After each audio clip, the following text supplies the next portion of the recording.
Hello, everyone. Welcome back to Grown Ups with Sippy Cups. Auntie Shisha and Lisa back at ya. Um, Today's topic is going to be a little bit of, you know what? No, I'm not even going to say this is adult conversation. This is the everybody conversation that does need to be treated. So, because I don't like when people treat this type of subject matter as it's something adults go through because it's just not everybody can go through it. So, Yeah. any anything you want to add to it before I start with where we're going today? No, I think like you said, it's a conversation to be had by everyone, kids, teenagers, adults. Um, it's we always walk around it, Mm-hmm. and I feel like people don't know how to act around people Right. when you go over the topic of what we're going to talk about. Yes. People say like silly things, don't know what to do, don't know how to act. So I think hopefully this helps some people. Yes. Yes. I agree. So thank you for that. So starting off, here's a little opening I wrote because it was very important to me because Lisa was the one who brought this topic up. So, for starters, you get over grief on your own time, not on anyone else's. Therapist, friends, family, coworkers, they can tell you whatever it is that may sound comforting to them and them alone. We all cope with whatever the grief may be differently. And with that starting, can I start with questions for you? Or do you have Oh, in mind? absolutely. You can start however you want to start. Okay, because I know that I may say certain things, but I want you to steer us all in the right direction. See what I'm getting at here? But I guess like with this, I mean, you have experienced like a huge loss in your life. Yes. And I've had like multiple in my life. So I think that we're on the same page with a lot of the things. So I don't think we have to steer anything like a certain way because I think we're both on like the same page you know, with how to Okay. respond to certain things. Okay. All right. Okay. So thank you. So the first question I have for you, for like as a whole, this could be for anybody. So, are there any telltale signs of grief? I mean, besides like early on, do you mean like in the beginning or moving forward, Um, like after a certain amount of time? that's the whole thing I get confused and flustered with is because I know when so I'm going to use your experience and then possibly it'll trigger something in my brain to go, oh, Okay. yeah, I know that for you, your big loss being your fur baby and people trying to tell you, oh, you must still be grieving. You need to get over it. And it's like, do we even realize that we're grieving still at certain points since there's a time where we're supposed to just get over it? You know what I'm I saying? know. Like, Isn't that annoying that they give us a time to like get yeah. over losing like the person that we love? I think for me, like mine, it's kind of hard to tell because like mine wasn't just grief. Like I had guilt along with it because of the Okay. situation. Mhm. So that was like a whole because like after like a year and I was still going through everything that I was going through, like my doctor diagnosed me with PTSD because I kept on reliving the same scenario over and over and over again every single day. So I was Oh crying boy. every day. I became super forgetful. Like I thought I was getting like early onset Alzheimer's. Mhm. Um, and it was just like I was in a really, really dark place. Um, yeah, granted, because like the love of my life, like, died. But Right. also, like I said, because I had so much guilt around it because I should have trusted myself by going to get a second opinion. Like, Okay. even though I kept on like questioning the doctor and he kept on reassuring me one thing, I still felt a different way. So Mhm. like, after my link died, I had like, it was just bombarded. It was just like, well, if I would have just listened to my gut, if I would have just did this, if I would have just did that, like he would still be alive. So that's what made it even more complicated is the, the guilt that went along with it. For you, can you, is there a moment in you that says that you will ever be able to get over the guilt grief? No. I mean, Okay. I tried working with, so like a year after he died, my doctor recommended that I see a therapist, and I did, and that was like a little damaging because the woman told me that, one of the things that she said to me, and if she was in front of me, I probably would have like, punched her in the face. She was like, "You do know that you were going to like outlive him, right?" And I'm like, that's not the point of this. The point of this is that I'm struggling with the guilt that I made the wrong decision by not trusting my gut and not going to get a second opinion. And like for whatever reason, as a therapist, she just could not wrap her head around that. She just took it as like, I outlived my dog, and so I should be over it already. When that wasn't fully it. It was the fact that my dog was dead because of I didn't go get a second opinion because I didn't trust my gut. You know, that's interesting that you said that because I was watching a video about animals grieving and how they go through the process. And there's a dog who passed away grieving its owner, and we're talking 4 years, would just take a trip to the cemetery every day to go lay on top of the grounds where the owner was buried That's every single depressing. day for 4 years. And it's wild because you never hear other people say, "Oh, get over it, puppy." You know what? You get what I'm saying? Like so it's weird, but they do not ever. I've never seen an animal who has outlived their owner get over their owner. Yeah. A woman had adopted her mom's dog after the mother had passed away, and she said that her mom's dog would go to her room where she gave her at home care and would just lay outside the room and just cry. She would no longer go into the room, but she would just lay outside the room and cry.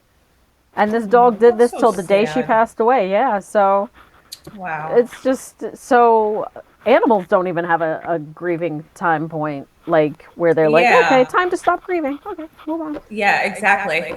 So How yeah. much of that did you get like when mom passed away? Like did people tell you like, okay, you should be over it by now or anything like Um, that? that was so I have always been an openly outwardly emotional person. Whether it's good or bad, I will say what is on my mind. And what I find is when I speak with dad and we're having a moment of like, mom, this, and he'll just kind of like zone out and just get really sad. And I'm like, you good? And he's like, yeah, I miss her a lot, but it's been enough. I should be getting better. I said, Dad, you feel like crying, cry. You want to miss her, miss her. I said, sometimes I could be watching our favorite TV shows and I will break down. And I mean, a lot of people be like, it's okay to grieve like that because it's your mom. No, we should all be allowed to grieve whoever it is that we have That was loved. important to us. Yeah. Yes, yes. Here's a good for instance. There's a video game uh family coming to an end right now. It's the game called Destiny. I'll send you a little article on it so you can understand. These people have built these online families. Some of them who don't have people in their lives because being mentally they are introverts and they don't know how Okay. to go out and extend.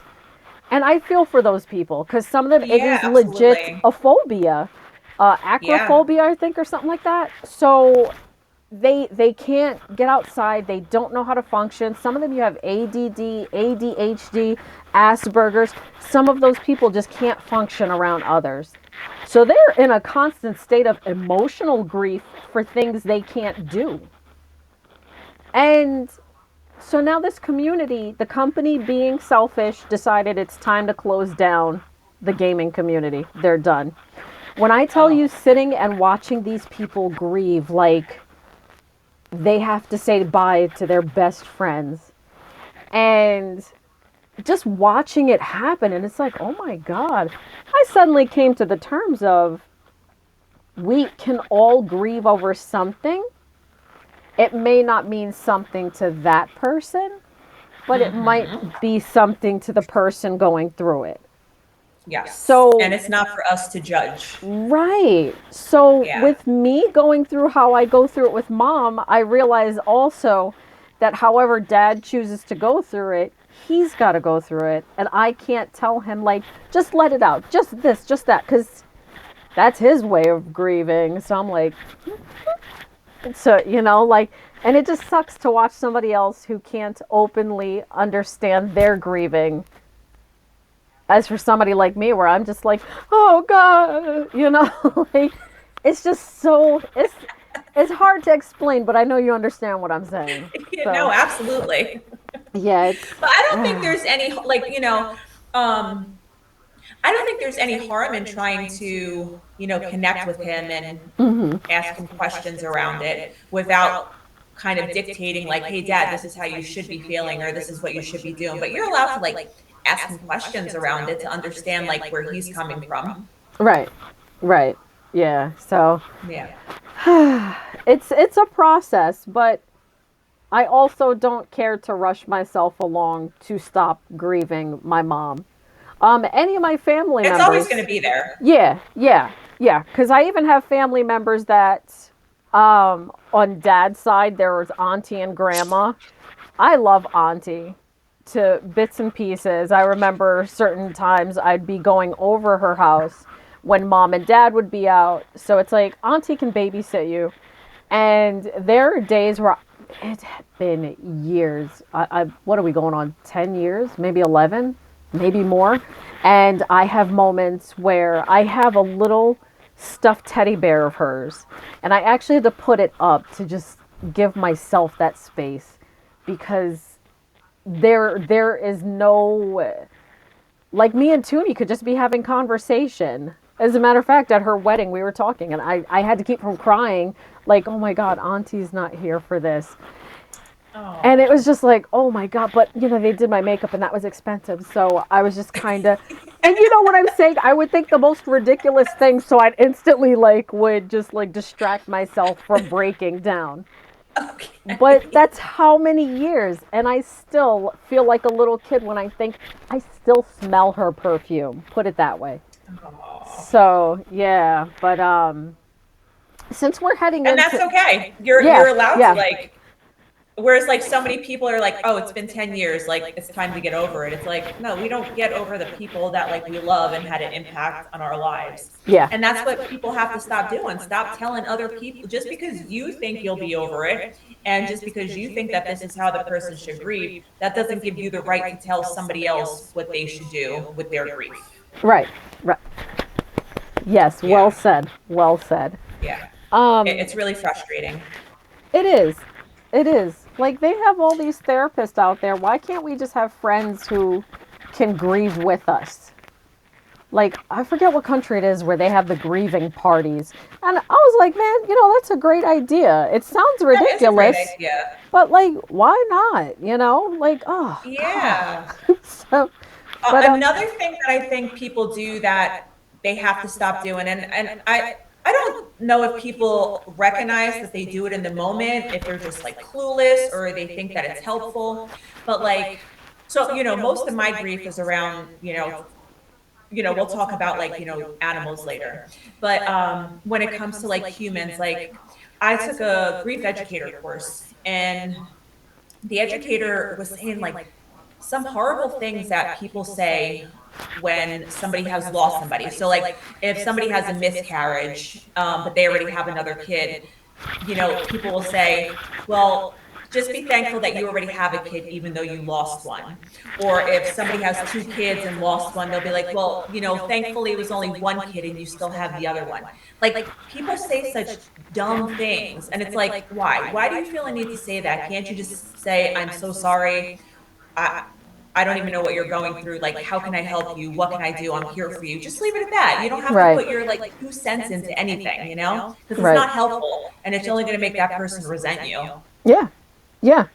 I happened to for therapy. I was doing this thing that the lady I was talking to, because they have miscarriage counselors, and one of the things that this lady had said, and it's posted all over her walls, and it's basically, don't let someone discount a child that could have been yours when they don't have to discount all five of theirs. And I was like, right? Yeah. Yeah. Because those are usually the people guilty of it. Yeah. Oh, you'll have one someday. It's okay. Yep. I lost Yes. how many before I had my first? Bruh, who are you talking to? Like, are you telling I this to know. yourself? Because I'm sure as hell not picking up what you're putting down. No, it's like God. wild, like the things that people say. Yeah. Oh my goodness. I Yeah. think one book that I found to be like most helpful for anybody that's listening and going through like a hard time. Megan Devine, her book is, I believe it's okay to not be okay. It's okay you're not okay. It's something like that. It's okay to not be okay. I want to say that's Um, the title.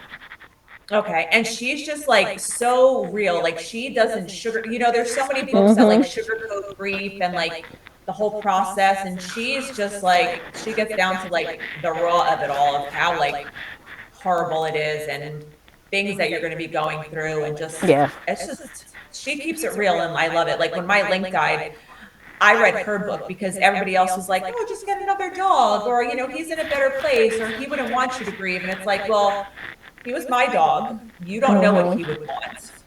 And I'm not going to get another dog. That'd be like me saying, well, go adopt a kid, or, go have another child. Like if you're like, people don't think when they say things to other people. And it's just like, we really need to be more mindful, especially when someone that person loved Mm-hmm. dies.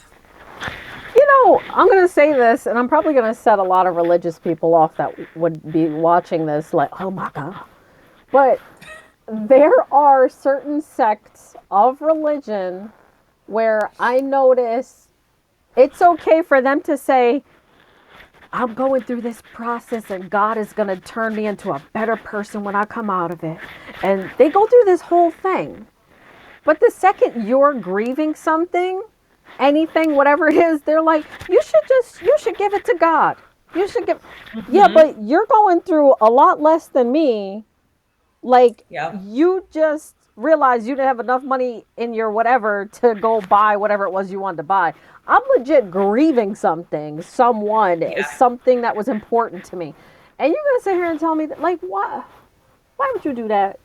Do you know God Yeah. don't like ugly, ma'am? Like, that's just, it drives me crazy. Like, Yes. ay, And it's ay, okay, like ay. if it's okay if somebody wants to believe that, like, I'm just gonna put it and give it to God, but that doesn't give you the right to say that to somebody else, Right. especially when they lost somebody and you don't know like what they're feeling towards like a higher power in that moment. You don't Thank get you. to project that on them, like let Yeah. them have what they're having. Right, because those same people will come back at you after they lose someone, an animal, whatever it is. They come back at you and they're like, "Leave me alone while I'm grieving. I don't know why God took my baby." And it's like, didn't you just tell me to give it to Mhm. God, ma'am? So yeah, like I am not here for that. Like, oh Lord. Yeah. So moving on along before we get caught up into that. My next question for you. And because I was saying something before about it, is it okay to keep things that can potentially do harm whilst grieving? Um, I think it all depends on the person. And so, for instance, for me, I kept Link's bed. Like after he died, I kept his bed. I Aww. still have his bowl. Like I put his collar in his bowl. And at some point, I'm going to do like a little succulent thing and, make like a little, like a little memorial to him. Yeah. Um, But like there's some people that can't have those things. They just Right. want to get rid of it. But for me, like I wasn't ready to like erase him from my life. Like I'm gonna, Hmm. and I think that's the thing also that a lot of people don't want to be reminded Hmm. of the fact that their loved one is gone. So I think it's easier for them just to like out of sight, out of mind. Whereas Okay. like, Link was the love of my life. Like I kept all his stuff. Like there was no way I was throwing it out. And, I kept his ashes and his photos next to my bed. And the same therapist that I was telling you about before, she Hmm. told me that I need to box it up until like I've accepted that he's gone and don't look at it every day. And it's like, no, like I'm not gonna block out some like a being that I love so much because I'm in pain.